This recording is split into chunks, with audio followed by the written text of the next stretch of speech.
Hello to you, our viewers and listeners out there, and welcome to today's edition of Daily News on Cross River Watch, where we'll bring you a wrap-up of happenings as it relates to Cross River State. I am your host, Jonathan Uba. Now, on the news today, we have Cross River Anti-Tax Agency asks traders to vacate parks. Jarvis University shuts down over students' abduction. Police unaware of car theft in Calabar. PHEDC explain power outage to customers. Cross River government to privatize Boki oil palm estates. CSO thanks government on Domesticating of Freedom of Information Act upholding digital rights. Now we'll take you to the news in detail.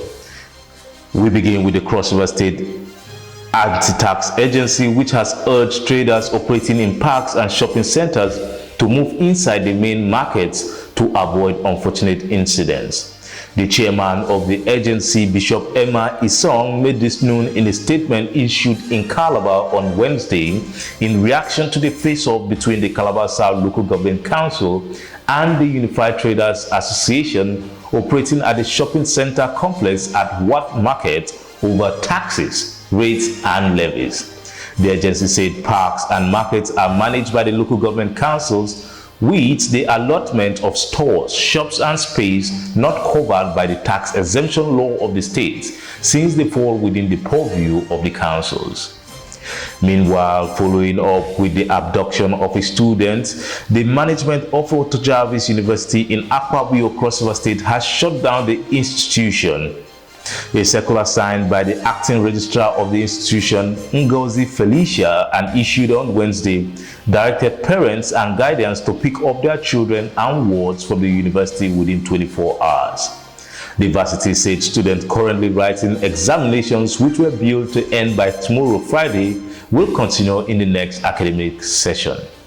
Meanwhile, final year students who are to do their defense will be notified in due course.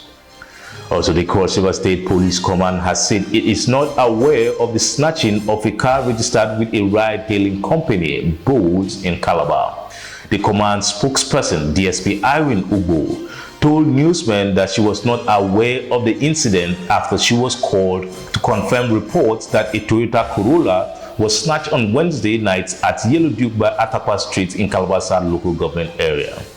A fellow operator of the victim, an eyewitness, simply identified as Eva, raised the alarm, while initial reports suggest that at least 17 vehicles have been snatched since April 2022 till date. We will proceed on a short break right now. There will be more news afterwards.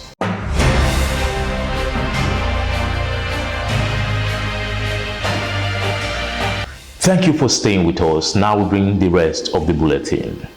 The management of the Port Harcourt Electricity Distribution Company, PHEDC, has attributed the recent outage in the supply of electricity to another collapse in the national grid.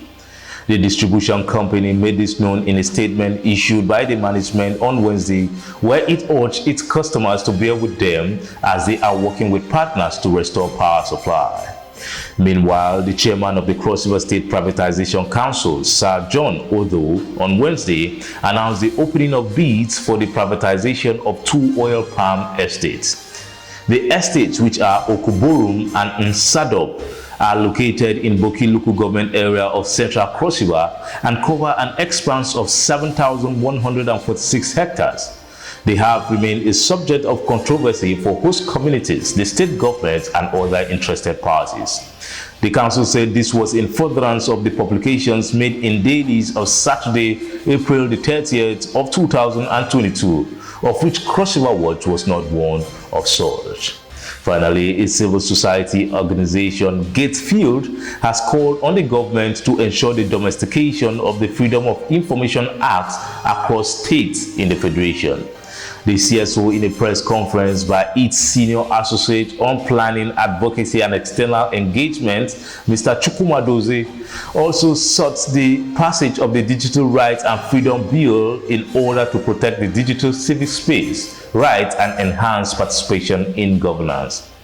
Mr. Edozie, who said the two legal instruments will enhance citizens' demand for accountability, also disclosed that the online civic space serves as a refuge for citizens, as well as an effective tool to raise awareness on key socio-political issues and influence change, especially with marginalized groups.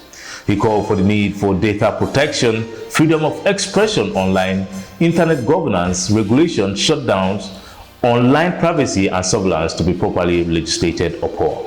That's the size of our package today on the daily news on Cross River Watch. And do make sure that you visit www.crossriverwatch.com to get more details of these stories and others. Do like and follow us on our social media handles on Facebook, Twitter, Instagram, and YouTube. I am Jonathan Ubal. Enjoy the rest of your evening. It is bye for now.